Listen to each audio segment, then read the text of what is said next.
Hi hello ఈరోజు మనం తెలుసుకోబోతున్నాం ప్రతిరోజు ఉపయోగించే ఒక 50 క్వశ్చన్స్. సో ఇవి కొంచెం డిఫికల్ట్గానే ఉంటాయి, బట్ ప్రతి ఒక్కరికి ఇవి అనేది ఉపయోగపడతాయి. ఎందుకంటే మనం ప్రతిరోజు ఎవరో ఒకరిని ఏదో ఒకటి అడుగుతూనే ఉంటాం. దట్ మీన్స్ క్వశ్చన్ చేస్తూనే ఉంటాం. సో అలా ఒక 50 క్వశ్చన్స్ మనం ప్రతిరోజు మాట్లాడే 50 క్వశ్చన్స్ అనేవి ఈ వీడియోలో పెట్టడం జరిగింది. సో డెఫినెట్గా మీరు ఈ వీడియో చూడండి. సో మీకు ఉపయోగపడుతుందని అనుకుంటున్నాను. వీడియో నచ్చితే లైక్ చేయండి అండ్ కామెంట్ చేయండి ఏమైనా వీడియోస్ మీకు కావాలనుకుంటే. సో ఆ టాపిక్ మీద వీడియోస్ చేయడం జరుగుతుంది. So let's get in to the video.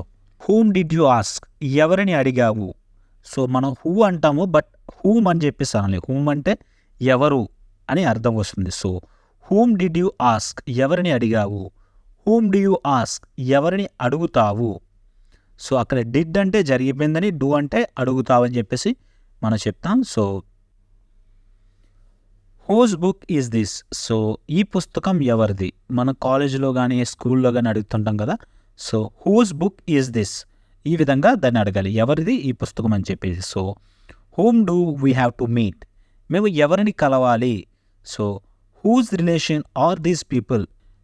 కొత్తగా మన ఊర్లోకి ఎవరైనా వస్తే మనం వీళ్ళు ఎవరి తాలూకా అని చెప్పేసి అడుగుతాం కదా.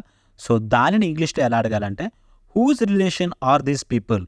సో వీరు ఎవరి తాలూకా అని చెప్పేసి ఇంగ్లీష్లో ఇలా అడగాలి. So who has to talk to whom? ఎవరు ఎవరితో మాట్లాడాలి? Did one take one's book? ఎవరి పుస్తకాలు వారు తీసుకున్నారా? In which room are you? మీరు ఏ గదిలో ఉన్నారు? Don't you listen to anyone's words? నువ్వు ఎవరి మాట వినవా? మనం ఫ్రెండ్స్ని అంటాం కదా, నువ్వు ఎవరి మాట వినవా అని చెప్పేసి. దానిని ఇంగ్లీష్లో ఎలా చెప్పాలంటే don't you listen to anyone's words? నువ్వు ఎవరి మాట వినవా? Are already? అన్నీ సిద్ధం చేశారా? So is this machine not working? ఈ యంత్రం పనిచేయటం లేదా? Don't you change even now? So ఇప్పటికీ నువ్వు మారలేదా? ఇంకా నువ్వు మారలేదా? మనం ఫ్రెండ్స్ని అంటాం కదా, ఇంకా నువ్వు మారలేదా అని చెప్పేసి. సో దాన్ని ఇంగ్లీష్లో ఎలా చెప్పాలంటే don't you change even now? నువ్వు ఇప్పటికి కూడా మారలేదా? Why are you playing in the sunlight or sunshine? So మీరు ఎండలో ఎందుకు ఆడుతున్నారు? సో ఎండలో ఎందుకు ఆడుతున్నావు అని చెప్పేసి అంటాం కదా పిల్లల్ని. So why are you playing in the sunlight? So అలాగే is not there sunlight as much as here? So ఇక్కడ ఉన్నంత ఎండ అక్కడ లేదా? సో ఇది కూడా మనం అందరినీ అడుగుతుంటాం, ఇక్కడ ఇంత ఎండ ఉంది, అక్కడ అంత ఎండ ఉందా లేదా అని చెప్పేసి. దాన్ని ఇంగ్లీష్లో ఎలా అడగాలంటే is not there sunlight as much as here? ఇక్కడ ఉన్నంత ఎండ అక్కడ లేదా? సో అలాగే how can you remain speaking nothing? నువ్వు ఏమీ మాట్లాడకుండా ఎలా ఉండగలరు? సో అలాగే how could you remain speaking nothing? నువ్వు ఏమీ మాట్లాడకుండా ఎలా ఉండగలిగావు? సో అక్కడ మనం చెప్పింది ఎలా ఉండగలవని, ఇక్కడ కుడ్ యూజ్ చేసాం. సో దట్ ఆల్రెడీ జరిగిపోయింది. నువ్వేమీ మాట్లాడకుండా ఎలా ఉండగలిగావు? Are you not afraid of your parents? Afraid అంటే భయపడటం. సో మీరు మీ తల్లిదండ్రులు అంటే భయం లేదా? మనం ఫ్రెండ్స్ని అంటుంటాం కదా, నీకు మీ పేరెంట్స్ అంటే భయం లేదా అని చెప్పేసి. దానిని ఇంగ్లీష్లో ఎలా చెప్తారంటే are you not afraid of your parents? మీరు మీ తల్లిదండ్రులకు భయపడటం లేదా? సో అలాగే where are they coming from? So వాళ్ళు ఎక్కడి నుంచి వస్తున్నారు? ఎవరైనా వస్తే మనం అడుగుతుంటాం మీరు ఎక్కడి నుంచి వస్తున్నారని. So where are they coming from? So వాళ్ళు ఎక్కడి నుంచి వస్తున్నారు? So at which station will you board? మీరు ఏ స్టేషన్ దగ్గర ఎక్కుతారు? సో బోర్డ్ అంటే ఎక్కడం. సో ఫ్లైట్లో బోర్డింగ్ అంటాం కదా. సో అలాగే బోర్డ్ అంటే ఎక్కడం అన్నమాట. మీరు ఏ స్టేషన్ దగ్గర ఎక్కుతారు? At which station will you get down? Get down అంటే దిగిపోవటం.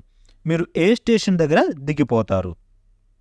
అలాగే how far is this bus stand from here? Far అంటే చాలా దూరం అని చెప్పేసి. సో ఇక్కడ నుంచి బస్ స్టాండ్ ఎంత దూరం అంటే బస్ స్టాండ్ ఇక్కడ నుంచి ఎంత దూరం? ఇది జనరల్ క్వశ్చన్. మనం బస్ స్టాండ్లో నించున్నప్పుడు అడుగుతుంటాం కదా, ఇక్కడ నుంచి ఆ బస్ స్టాండ్ ఎంత దూరం, లేదా సంథింగ్ ఇక్కడ నుంచి సో అండ్ సో ప్లేస్ ఎంత దూరం. సో దానిని ఈ విధంగా అడగాలి, how far is this bus stand from here? So ఇక్కడ నుంచి బస్ స్టాండ్ ఎంత దూరం? సో అలాగే how much is the fare from Bhadrachalam to Vijayawada? So Bhadrachalam నుంచి విజయవాడకు ఛార్జ్ ఎంత? ఫేర్ అంటే ఛార్జెస్ మాట. సో ఐ మీన్ టికెట్ ఎంత అని అడుగుతుంటాం కదా. సో అలా how much is the fare from Bhadrachalam to Vijayawada? Bhadrachalam నుంచి విజయవాడకి ఛార్జ్ అనేది ఎంత? సో అలాగే at what time will we get down in Bhadrachalam, భద్రాచలంలో ఎన్ని గంటలకు దిగుతాము. సో మనం ఏదైనా బస్సు ఎక్కినప్పుడు అక్కడ ఏ టయానికి దిగుతాము అని చెప్పేసి ఇంగ్లీష్లో అడగాలంటే at what time will we get down in Bhadrachalam, భద్రాచలంలో ఎన్ని గంటలకు దిగుతాము. సో ఇవన్నీ చాలా చాలా సింపుల్ క్వశ్చన్స్, బట్ ఇవి మీరు ప్రాక్టీస్ చేస్తే మీకు చాలా బాగా యూస్ అవుతాయి. సో అలాగే at what time does hour bus arrive, మన బస్ అనేది ఎన్ని గంటలకి వస్తుంది. సో అలాగే at what time does this bus leave, ఎన్ని గంటలకు ఈ బస్సు బయలుదేరుతుంది, ఐ మీన్ ఇక్కడి నుంచి తీస్తారు అని చెప్పేసి. When will you be back, so మీరు ఎప్పుడు తిరిగి వస్తారు. ఆర్ దే అరైవింగ్ సూన్, వాళ్ళు త్వరలో వస్తున్నారా. Did you here the news, so మీరు న్యూస్ విన్నారా. వే డిడ్ యూ ఫైండ్ ఇట్, మీరు దాన్ని ఎక్కడ కనుగొన్నారు. కెన్ వీ మీట్ టుమారో, మనం రేపు కలవచ్చా. How did you do that, మీరు అది ఎలా చేశారు. Is there any more left, ఇంకా ఏమైనా మిగిలి ఉందా. లెఫ్ట్ అంటే ఐ మీన్ లీవ్కి సెకండ్ ఫామ్ లెఫ్ట్, మీకు ఇంకా ఏమైనా మిగిలి ఉందా. So why did you leave early, మీరు ఎందుకు త్వరగా వెళ్ళిపోతున్నారు.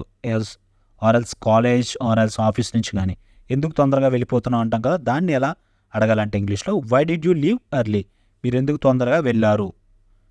So what time is it, time ఎంత అని అడుగుతాం కదా, what time is it, time ఎంత అయిందని చెప్పేసి మనం ఇంగ్లీష్లో అడగాలంటే వాట్ టైమ్ ఈజ్ ఇట్ అని చెప్పేసి అడుగుతాం. సో అలాగే హూ టోల్డ్ యూ దాట్, ఆ సంగతి మీకు ఎవరు చెప్పారు. హూ అంటే ఎవరు మీకు ఆ విషయం చెప్పారని చెప్పేసి.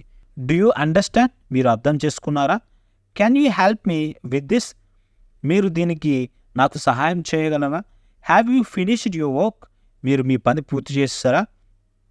Is the project on track, project సమయానికి ఉందా, ప్రాజెక్ట్ అనేది ట్రాక్లో ఉందా, ఐ మీన్ కరెక్ట్గా నడుస్తుందా అని చెప్పేసి. So where are you going, మీరు ఎక్కడికి వెళ్తున్నారు. ఇది చాలా సింపుల్ క్వశ్చన్, మనం అందరినీ అడుగుతుంటే ఎక్కడికి వెళ్తున్నారు అని చెప్పేసి. సో ఈజ్ ఎవ్రీథింగ్ ఓకే, అన్నీ బాగున్నాయా.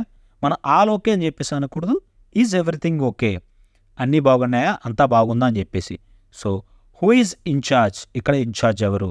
How far is it from here, ఇక్కడ నుంచి ఎంత దూరం ఉంది. సో ఇందాకే మీకు చెప్పా కదా, ఫార్ అంటే దూరం అని చెప్పేసి. How far is it from here, ఇక్కడ నుంచి ఎంత దూరం ఉంది. Do you need anything else, ఇంకా ఏదైనా కావాలా. ఎనీథింగ్ ఎల్స్ అంటే ఏమైనా కావాలని చెప్పేసి, ఇంకా ఏమైనా అని. So do you need anything else, ఇంకా ఏదైనా కావాలా. What are your plans for the weekend, వీకెండ్కి మీ ప్లాన్స్ అనేవి ఏంటి అంటే వీకెండ్కి ఏం ప్లాన్ చేస్తున్నారని చెప్పేసి. Did you enjoy the movie, మీకు సినిమా నచ్చిందా. వేర్ షుడ్ వి ఈట్, మనం ఎక్కడ తినాలి. How do you know them, మీరు వారిని ఎలా తెలుసుకున్నారు. When is the deadline, deadline అనేది ఎప్పుడు. డెడ్ లైన్ అంటే సంథింగ్ ఏదో మనం ప్రాజెక్ట్ ఏదో చేస్తాం, సో అప్పుడు మనం ఈ ప్రాజెక్ట్కి లాస్ట్ డేట్ అని ఏంటి అని అడుగుతాం కదా, దానిని ఇంగ్లీష్లో what is the dead line అని చెప్పేసి అంటారు. So can I ask you A question, నేను మిమ్మల్ని ఒక ప్రశ్న అడగొచ్చా. సో చూసారు కదా, నేను చెప్పిన ఈ 50 క్వశ్చన్స్లో నాకు తెలిసి మీరు ఒక 20 పైనే మీరు ప్రతిరోజు ఉపయోగిస్తున్న ప్రశ్నలే. సో కామెంట్ చేయండి, ఇంకా ఎటువంటి వీడియోస్ కావాలో వాటి మీద నేను వీడియోస్ చేయడం జరుగుతుంది. మీకు ఏ డౌట్ ఉన్నా సరే నాకు కామెంట్ రూపంలో తెలియజేయండి. సో నేను ప్రతి కామెంట్కి మీకు రిప్లై అనేది ఇస్తాను. సో వీడియో నచ్చితే డెఫినెట్గా లైక్ చేయండి అండ్ సబ్స్క్రైబ్ చేయండి, వీలైతే మీ ఫ్రెండ్స్కి కూడా షేర్ చేయండి. Thank you very much.